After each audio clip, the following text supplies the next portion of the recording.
أعوذ بالله السميع العليم من الشيطان اللعين الرجيم بسم الله الرحمن الرحيم. Insha Allah sirrin mallakar jama'a wajen kasuwanci ko wajen nema ko yawo kake yi ko a gida kake zaune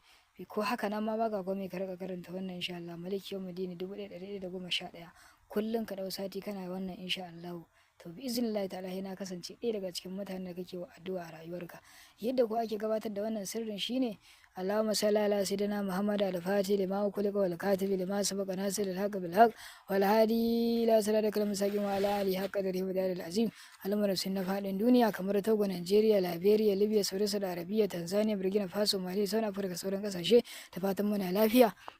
Wasu da yawa sun karɓi wannan sirrin namu sannan sun gabatar da shi ana godiya ana ta godiya to alhamdulillah masha Allah haka muke so insha Allah yadda ake gabatar da wannan sirrin kullum zaka ware lokaci a cikin sa'o'i 24 na rana insha Allah zaka ware lokaci wanda kullum wannan lokacin yana yi zaka gabatar da aikinka lokaci da ake ware mashi wannan aikin zaka yi alwala kai nafila raka abi fatiha da qul huwallahu uku fatiha da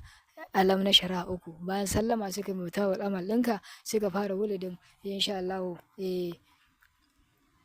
malikin nasi za ka yi 1111 bi iznillahi ta'ala sai na kasance ɗaya daga cikin wanda kake wa addu'a za ka samu tururuwa na jama'a shago ma za ka yi samun mutum biyu don kai ba za ka iya zama kai kaɗai ba inda ka fara wannan sirrin a jikinka ma za ka je daɗi za ka ga mutane suna son ka kuma suna ƙaunar ka yana farin jini yana daraki yana kuma dafa'i yana ibdali sihir insha Allah yana maganin duk wani sihiri bi iznillahi ta'ala ta yadda ake gabatar da wannan sirrin kenan idan kun ji daɗin wannan sirri namu na mai tara albarka ku dai ku na masa alamar subscribe sannan ku yi sharing ɗinsa domin ƴan uwa musulmi su gani su amfana a rika cire kyashi domin yin share ku insha Allah wannan sirri da kuke gani insha Allah mun aikata shi sannan mun bada an aikata shi yana da matuƙar ƙarfin ijaba insha Allah ko da mutane ba sa zuwa ko za wanda ka ga kuna kasuwanci a waje ɗaya kuna da shago amma za ka ga makocinka ko da yaushe cikin zuwa ake siyayya har layi ake bi amma kai ɗaiɗaiku ne ke zuwa in ɗaya ya zo sai ya ɗauki kusan sa'a ɗaya wani bai sake zuwa ba za ka sake sayan wani abu ba to bi iznillahi ta'ala shi ma in ka bibiya za ka ga tsayawa ya tsayin daka akan lamarinsa to dama Allah shi ya ce a roƙe shi